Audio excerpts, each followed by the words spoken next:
Okay, hello. Welcome everyone. This is Kelly Beard. It is January 15th, 2014, and we are basking in the glow of the Cancer full moon. Really interesting energy to set us off on our little journey through the Venus cycle. So that is what tonight is all about. Is an introduction to the Venus cycle, why it's relevant, and invite you to explore a little more deeply for yourself or certainly to join us in the monthly ongoing circle. So what we're doing here is cycles basically repeat, but the support changes. And with Venus, that cycle that shifts about every 18 months. And when she goes through 5 processes of that shift every 18 months, 5 times over, that adds up to 8 years. So what I've said is that we change our values and priorities, kind of evolve on smaller levels, lower levels every 18 months, and in much larger ways every 8 years. So you can loosely judge this for yourself based on the ages of 8, 16, 24, 32, 40, that kind of thing. For sure, it's going to be around there that Venus in the sky goes back to the place where Venus is in your birth chart. And so paying attention what we've learned, and in the power circle this is our 5th go round, so now we do have a complete set under our belts for those of us that have been around for the last 8 years essentially. We have all kinds of new support to do it this time, including the personal guide. The energetic support that is surrounding this shift, now remember we're shifting values and priorities essentially because Venus is our guide here. So up in the sky, I think about Uranus being in Aries, helping us be more liberated and not obligated and getting into our independent natures. And Jupiter's in Cancer helping us find our own tribe, that circle of support and energy and humans that believe in us and hold space for us and support us in all our endeavors. And tell us the truth and be honest when we need a family or friend, member of the community to say, hey, wait a minute, you might want to look at this from another angle and shift your perspective. That's what Jupiter in Cancer is blessing us with. Once in 12 years we get to access the new tribe. So let's set intentions about that kind of energetic support that we want. And with Pluto and Capricorn, it's responsible power. So we have to practice. We don't necessarily all know how to do that out the gate. So there's a lot of practice to being more responsible with the power that we have. And we do have considerable power as individuals. And now coming along, Mars is in Libra, and come February, the North Node, which is our life path, will also be in Libra. So again, we have the 4th corner activated. So winter, spring, summer, fall, all activated right now intensely. Last year, this year, next year, it's a couple of years in the making. When Mars in Libra and North Node in Libra come in, that is going to open up the possibilities for more harmony as we share this path. I mean, just to acknowledge that we share this path, this earth, this process of living, we share that. And when Mars gets there, hopefully, it is going to cultivate more balance and reciprocity. Once we're clear about everything else, the independence and the support system and the responsible power, it'll be a lot easier to share the path and be harmonious about it. So we have a lot of tremendous support for aligning ourselves with that which is most important to us, our love, money, and magnetics, essentially what we love about life and being here. Venus rules Libra, which is an air sign, and that has more to do with aesthetics and beauty and art and music and things that transcend language. Whereas when she rules Taurus, it gets pretty physical and tangible in how we build our lives and how we create things around ourselves to make us feel secure and comfortable. So we get to work on all those things this go-round. In this 18-month cycle, it has a kind of overtone or a theme that's going to color, even though Venus moves through a sign in about 3 weeks, and so she moves through the zodiac, all 12 signs, pretty quickly. The overtone will be Capricorn this time. And so we're going to get into more of those details along the way, but we want that to just give you a sense of the lesson and the energy that you're working with. Capricorn's all about responsibility and structure and doing the step-by-step process. Again, with the building, all the earth signs build something. Taurus is an earth sign that likes to enjoy the fruits of its labor, and it likes to create beauty and substance throughout everything that it touches. Capricorn is more, like I said, about the structure, foundation, the bones of something. And Virgo's about the system that allows everything to operate together for the greater good. So all earth signs have this way of making things very real for us, and certainly those aspects of our chart get physical and they get very real for us. And at this time, Capricorn has a lot to do with decisions and choices and how we make those. It's an action sign, even though it goes really slow with its action and it likes to plan and strategize and map out that ABC 1, 2, 3. It still is about making the choice, making the move, getting something done that can serve you as well as benefit others. So that's going to be the theme of how your values and priorities are shifting. Does it make sense? Does it support the whole? Is it good for you? Is it practical? And does it serve? Does it really support you the way you need it to? So we are going to get kind of literal with it each month as well. This is very much an as above, so below kind of daily living guide. So I'd like to say something about time here. Time is all kind of relative around here. We use natural time, which has to do with the way the planets move and day and night and seasonal shifts. We really work with a lot of that kind of timing in the power circle. And then, of course, we have 3D time, scheduled time, lets everybody be here at 9 o'clock for a call kind of time. So they both serve a purpose. But I don't want anyone really hung up on time. For example, the first activation that kicks off the Venus cycle was actually last Saturday, January 11th, and we're gathering on the 15th. You have about a month to work with this initial energy, and that's just to clarify what it is that you're willing to release in order to have something of greater value in your life that allows you to really flourish and be supported with love and money specifically, and just surrounded with the abundance that is possible once you've cleared your magnetic field, which is a lot of what we're going to focus on throughout the cycle. Is that we don't create, we don't make choices, we don't live our lives the same way pre-2012, here and now, post-2012. It's a completely different thing. So we're working with magnetics. We're working with naturally clearing the energy field so that we can magnetize what we do want and repel what we don't want. But again, that takes some practice, getting used to figuring out how your specific magnetic field even works, seeing what brings results, what shuts it down, what's overwhelming, what actually uplifts and helps you do better with it all.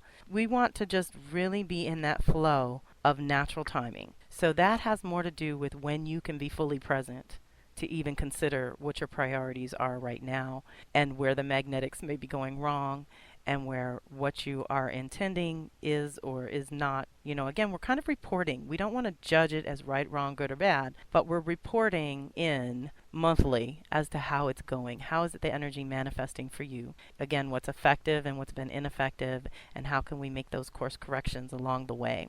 Venus is a major, major cycle, and 2012 was a huge, big deal for Venus. I would like to just put out there a little bit of the history of the Venus cycle and how she has everything to do with our link, our internal link to spirit and to each other and to life on this planet. It's all connected, and she teaches us that through her movements through the sky. And so initially, when we did some research years ago, there's a 2012 Venus call that anybody's welcome to. Just email me and let me know that you'd like the details on this one.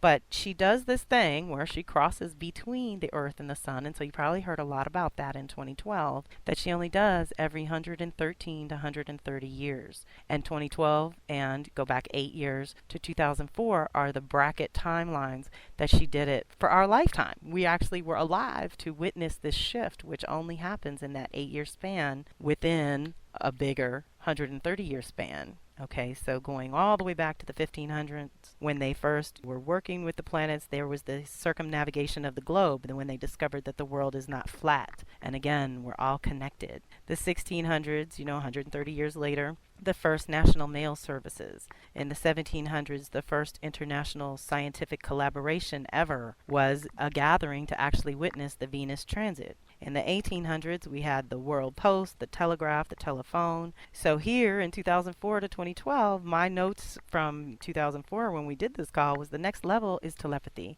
It really is magnetics. It's that direct connection. We don't need a middleman. We don't always need a translator, although sometimes that would be nice. But the connection is within you. The information is also within you. The questions are there and the answers are there. But what we're going to do together is try to pull all that out and pull it together and get some results. And so really every time Venus has this contact, or let's say this movement between the sun, it gives us a chance to connect, to realize that we are all one. So ultimately that harmony and that sharing of the path is the most important, vital piece. And every time we start a new cycle with her, it starts with a retrograde, which is what she's doing now, going backwards. So we have the first kind of review going on, and people have already reported in how the energy is affecting them, and it feels kind of Mercury retrograde-ish. A lot of even the planetary activations, it's going to pick up every month. February is going to be a little more, March is going to be a little more, April is going to be off the charts because again that cardinal energy is going to come back. We're at Capricorn now, we're going to hit Aries then, and springtime is going to activate a lot of new life and new activity. So between now and then, it is a review process, and Mercury's next, and so when Mercury goes backwards, we'll really get a chance to process. So hopefully, we'll have a chance to get together on these. I wanted to address just a really quick introduction to the first 3 months, because that's what you need to get started in addition to your reading and understanding, what Venus is doing in your chart. And this month, January's primary focus is about initiating a release. This is what Venus does with her cycle. She retrogrades. She is most recently the evening star. She disappears and comes back as the morning star for about 9 months. Then she disappears and she comes back again as the evening star for another 9 months. What we're going to do with the cycle here is the first 9 months is the initial initiation now, January. What you want to release about your sun, the solar, your outer self, your personality, the things you magnetize in the world, the love and abundance that you're able to integrate into your life and make real. We're setting the intentions this month about what to release around that. And don't think about it as sacrifice or giving up. Everything that we're going to release in the first 9 months, we are literally clearing space to reclaim on the following 9 months. So this first leg of the journey, we kind of clarify that Venus-Sun contact is our outer persona and how we want to be perceived or received in the world. It's again with your magnetics. Who do you want magnetically drawn to you? Then next month, we have the initiation of the Venus and Moon contact, and that's what you want to be magnetized to. And so you're going to work on, again, clearing space. In February, that next month is going to be about clearing and truly committing and making a kind of overall decision about what needs to be released at each level, which we're delineating as the chakras. So we're going to go through the 7 primary chakras, starting with the root, and we're ending with the root. And I'll explain that in a minute. So that inner activation, again, is kind of, we refer to that as the death by intent. That's when you consciously commit to the release. You recognize that if you move through each chakra one at a time, give yourself about a month to process and go through it when the time is right for you. Make some choices and decisions and reorganize your priorities, basically. Each month will give you a theme according to the sign. And these first 2 months are both Capricorn. That just so happens to fall that way. But that's huge because it means we need a double dose of new structure, of new foundation, and new responsibilities, and the way that we own that, and the way that we own our inner authority to run our own lives. I mean, this is the huge overtone for the whole entire 18 months. Now that leads to that first chakra, is the root chakra. We're going to begin and end there. What I mean by that is that we're going to start at the bottom, root chakra, and release from the root, and then from the sacral and from the creative center in your womb to the power center in your solar plexus. We're going to spiral up to the heart, all the way up, throat, third eye, crown. That's your other 7 months. And release at every single level. And the thing about working with the root, I believe, is that that is where you can cure or kill. You either go to the root to cure something, to purify it, to distill it back to its essence so that it can grow stronger, or you pull it out by the root and be done with it. And that's it. Once it's pulled out by the root, it doesn't go through the whole tree anymore. So that's where we're going to start at the root, pulling things out, releasing that which is dead, doing some pruning at that base chakra where a lot of our worth issues come into play and a lot of our conditioning comes into play. We want to really dig a lot of that up and redefine our terms. Post 2012 is a completely new ball game, and there's just no two ways about it. And it is energetic, and there isn't a lot of literal tools, but there are a ton of energetic tools and practices and prayers and mantras and things that you can do to keep yourself focused, keep yourself in the light, and keep yourself on track with really being productive in terms of your goals and aspirations. And at this point, just getting through the day sometimes. That's the goal and aspiration today. Let's just get through it. Then we will take that break, like I said, and we can get together. Another introduction I will do in October before we reclaim. And that is a lot of fun. And we have done that a couple of times in the Power Circle together as a group. And it's really inspiring and juicy. And a lot of different people come together from different belief systems with different practices. And and they share their mojo to help us fine tune and refine those little details that we each have for ourselves and our goals around love and money specifically. So in general, my point is that the magnetics are tied to that. And what we do in terms of clearing the magnetic field and releasing ancient baggage, truly ancient baggage that cannot be taken with you to this next level, we're going to release, release, release, and then pause for the cause and reclaim coming back up. And so in general, just knowing, everyone that's shown up tonight and those who hear this on the back end, your simple awareness, being brought to your awareness this Venus cycle. Now we've planted the seed that you understand values and priorities shift periodically. And if you shift with them, co-creating gets really juicy and much more fun and much more effective. So just being aware kind of sets that intent, and you're good to go. And you know the drill now, that for the next 9 months you will be on some level around the things that are really important to you, releasing and clearing space for the new to come in. Then you have the individual reading, where if you want to get together and we talk about your specific Venus and your specific goals and create a strategy of how to go at this together, that's absolutely available. And then monthly, we're going to get together and just go through what's going on, the theme, what release work we have, and maybe a little mojo for the chakras, some prayer work, and I'm inviting other guest teachers to come on and share their tools and resources for magnetizing more love and abundance. Specifically, like I said, as long as we keep this central theme and we stay on track with that, you should have measurable results in the first quarter. But certainly by the end of the cycle, your life should look completely different. The ongoing monthly thing is to really keep you inspired, keep you motivated, and give you the tools and resources that we have, that we've already,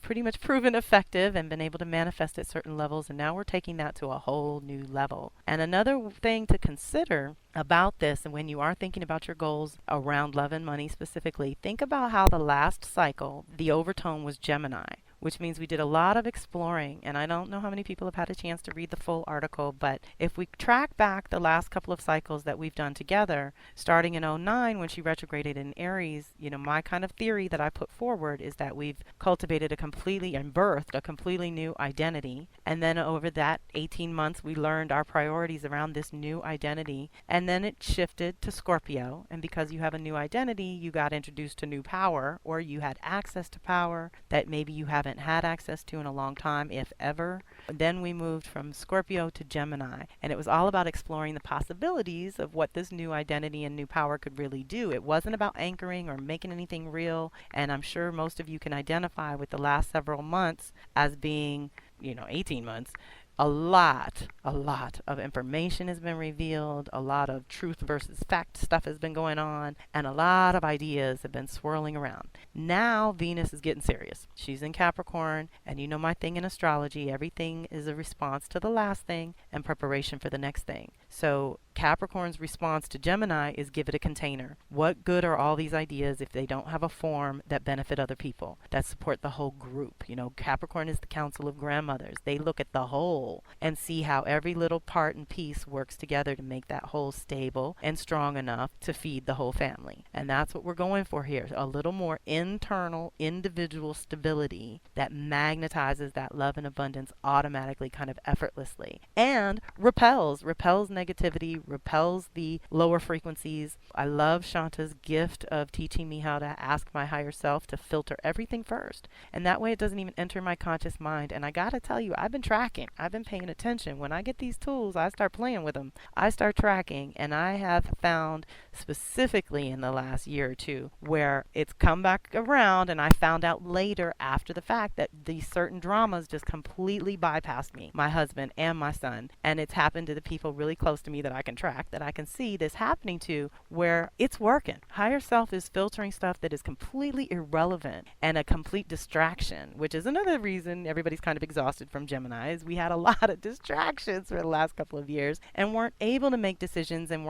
because there was too many choices to make, and we weren't able to ground or build anything because all the resources were still kind of up in the air. Well, all that's shifting. And I'm not saying immediately. I really do think this first quarter is a pull back to go, 2 steps back to go 4 steps forward. But be present in the energy and check for opportunities and little sudden inspirations that could be really useful. And practices are part of the key, figuring out what the antidote is to anger and frustration and overwhelm and things that happen in the moment, how busy and chaotic things are. So as we respond to that Gemini and we ground in Capricorn, which means get a plan. Which ideas are most important? Work on the top 3. I always try to think of what is the connecting factor? What is the common denominator? What is the one thing that sort of supports everything else? That would be what I would go for. Then this is preparation for Venus's next cycle. And I don't want to get too ahead of myself. And I know some people don't like to go to the past or the future, but we're going to just try to keep in the back of our minds that over this 18 months of plan, strategy, building, foundation, structural mode, that the bones of it get in place. Okay, that when we hit Leo, that's when we flesh it out and make it beautiful and radiant and magnetic and juicy and delicious. And I really think that that's when you'll see the fruits of this particular labor and this building process that you're in. That's why I said access your inner architect. Right now, it's all about designing and planning for this first 3 months. Then you got to start experimenting in the following quarter. And we are going to kind of have a little theme for each quarter because you want to be able to track your results and see how things are going. And so when we get to that Leo place, if we haven't made decisions and we haven't committed to certain choices for ourselves, this is only for you. You don't get to make any choices and decisions for other people usually. If you don't do that, when you get to the Leo process and theme, which will constantly come up for 18 months, then it's going to be much more about the self-love and self-worth issues. So if you already know that you're working on those personally, then this is really the year, because Venus in Capricorn gives us access to that, what I call the female CEO, the big boss, but she's female. And that's a whole different kind of big boss. And she believes in quality, not quantity. And she believes in paying for things that are worth it. So the constant mantra and question that you're going to be asking yourself as you explore the Capricorn decisions and choices is it worth it? Is it worth it? What's in it for me? No, again, it's not selfish, it's self-preservation. But you have to clarify these things. Does it really help your foundation or structure? Is it feeding the bones of what you're trying to build this year specifically? And again, we're going to really keep it in present moment this year, love and money. How's that going?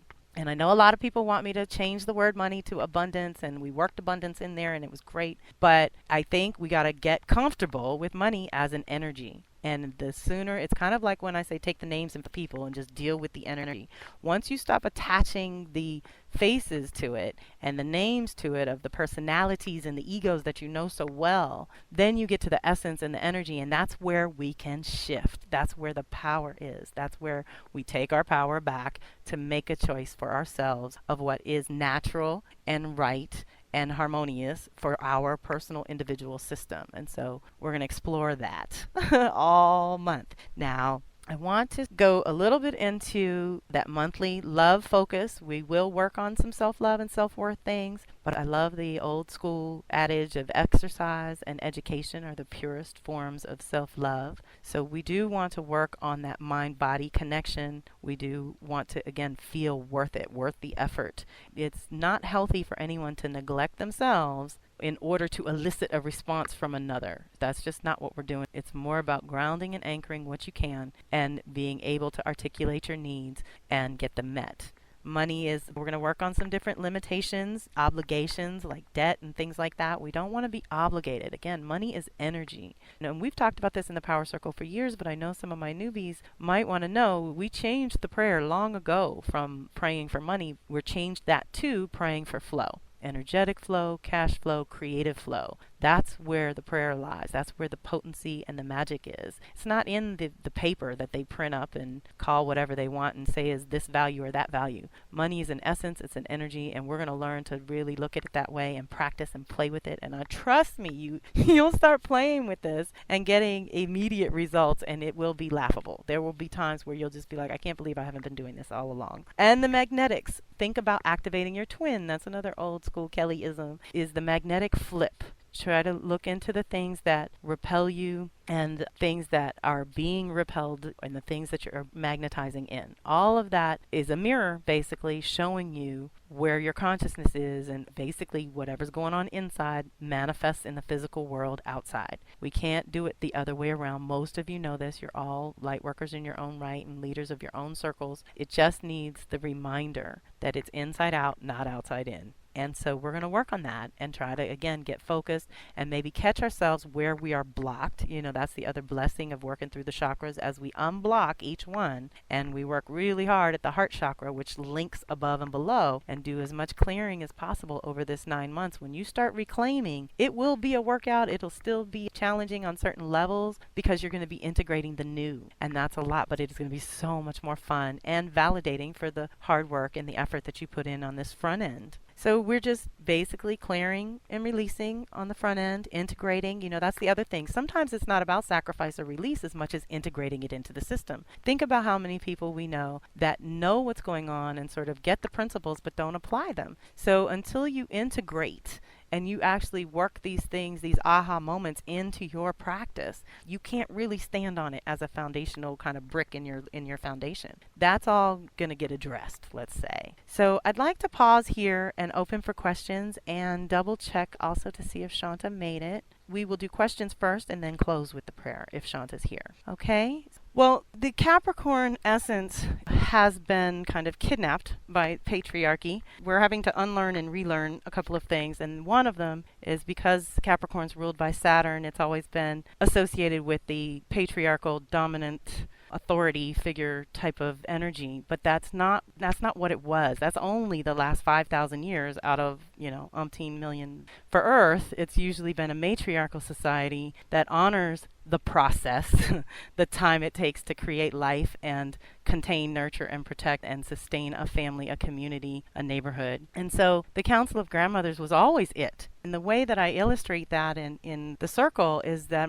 for example, my grandmother had 10 kids. Well, when you have 2 kids, the rules of the house are such and such. You have 4 or 5, rules start to change. 6, 7, 8, 9, 10, rules get really different. Now, only that overseer that sort of gets that everyone counts, everyone matters, and is taking into consideration the whole can determine what those rules are and how they need to responsibilities and rules have to shift. And the idea is that the feminine within you, that part of you that knows how to contain, nurture, and protect something that you're creating or a life form itself, like a child, anything like that, you have that, but the impetus to action is the masculine.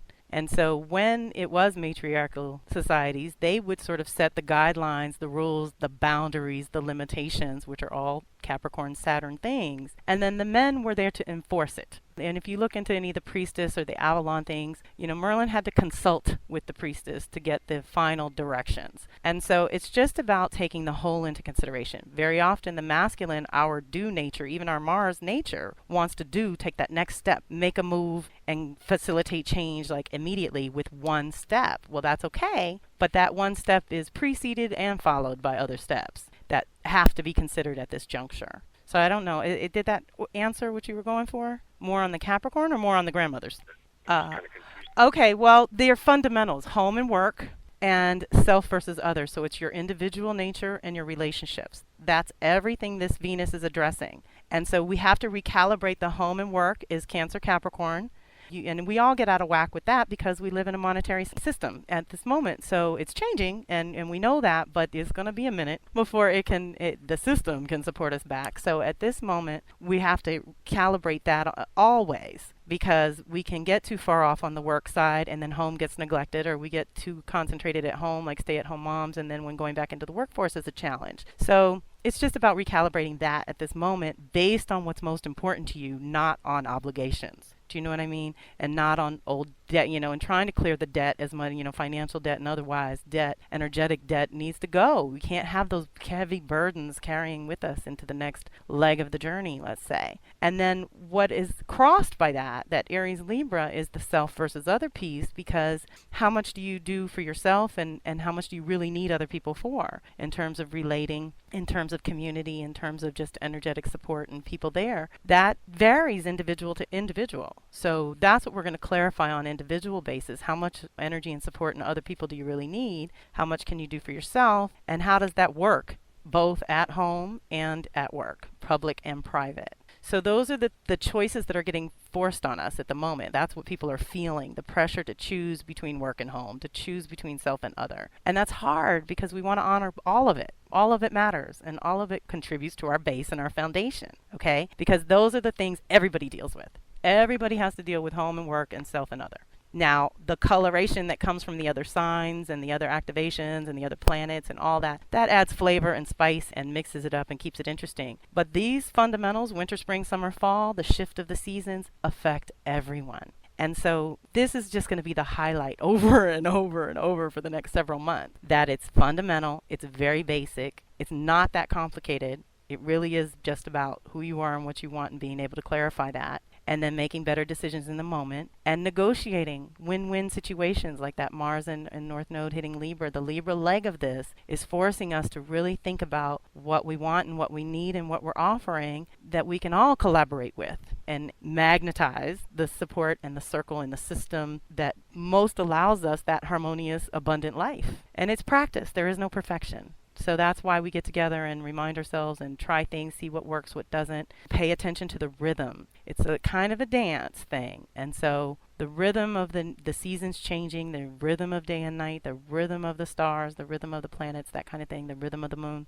all helps us realize that there's a time and a space for everything. That's why I said at the beginning, I'm not sure if you were on yet, that time is kind of a tricky concept. On one hand, there is no time, and it's just all about natural time. But then there's 3D time, like our call tonight. Everybody show up at 9 o'clock. We need that as a structure, but that doesn't mean our biology actually responds to it. But our biology does respond to the nature and the natural rhythms. And we are connected. Our magnetics, our heart is our only electromagnetic organ in our whole body, which connects us to the core of the earth, and it connects us to the electromagnetic field of the earth, surrounding the earth. So I also wanted to encourage everyone, and maybe this is a good thing to close on, is a visual for those. If you've ever seen a picture, and if you haven't, go Google it, of the electromagnetic field, and you'll see these loops coming from the center, going out in different directions from the center all the way around back to the center. I want you to visualize those loops of energetic, magnetic force field kind of energy coming from your heart as that centerpiece from your heart. And that's your field, that's like your auric field.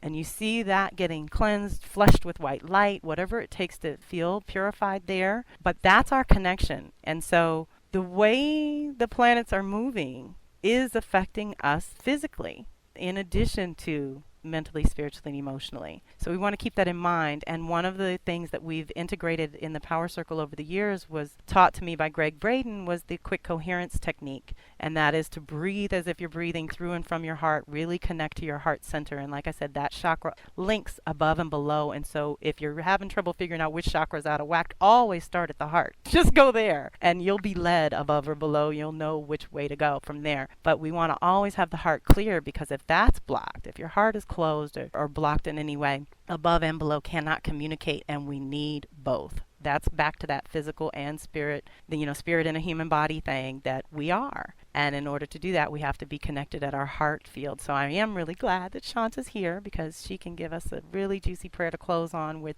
that. And I just want to make sure, Bill, that you're covered. And okay. To me, there was some, I don't know if it's self-judgment or judgment coming from others, but it's not about a sloppy daily routine. It's about the one thing you are able to do on a daily basis that kind of replenishes you. So yeah, if it's been hectic and you haven't had any time or space to ground a thought in your head at all, that's when you start bushwhacking. That's when you just start clearing the path and doing a fast of negative people or negative thoughts, and just saying, you know what, I'm going to take a week off from talking to this person or going to this place, and just see how your field feels after that. Or if it's work or someplace you can't avoid, I do a lot of shields. Activate shields now before I walk out the door. I activate shields before I walk in a door. I activate shields all day when I want stuff to be repelled or to roll off or to bounce back or just don't affect me. If it's irrelevant to me, I don't even want to know about it. But if it's relevant to me, open up. I want to know. You know what I mean? So it's sort of like an internal guidance system, which Shanta's also taught us about the gyroscope within. I work a lot with the inner compass. And so your heart is that compass. And the gyroscope helps us balance with all this water energy moving around. And that's exactly that kind of chaos that throws you off balance. You have to have a go-to piece. And that's what we're going to cultivate over these months, is what is the go-to mantra, affirmation, or prayer that you can say in that moment that shifts the whole vibration in that moment. That you don't have to wait for meditation time. You don't have to wait for a workout. You don't have to wait for other people. In that moment, you should have a couple of words that you can say to yourself. And each month, you'll have some keywords to play with to cultivate affirmations like that I'll work with you on. You know, like I said, it's a practice. There is no perfection. But yeah, one aspect of the routine, try to clean up one aspect of the routine or suggest it to whoever you're referring to. Not at all. Because when you try to do it all, you fail, you give up, you quit in the middle, you never get anything done. So just pick one thing for the month to sort of shift. And it can be love or money or your routine or whatever's going to support your love and money, and clearing that. And keep in mind that first month focus of how you're sort of perceived in the world. This is a release around the energies outside of you before you get to the inside and start releasing that too. So you ready?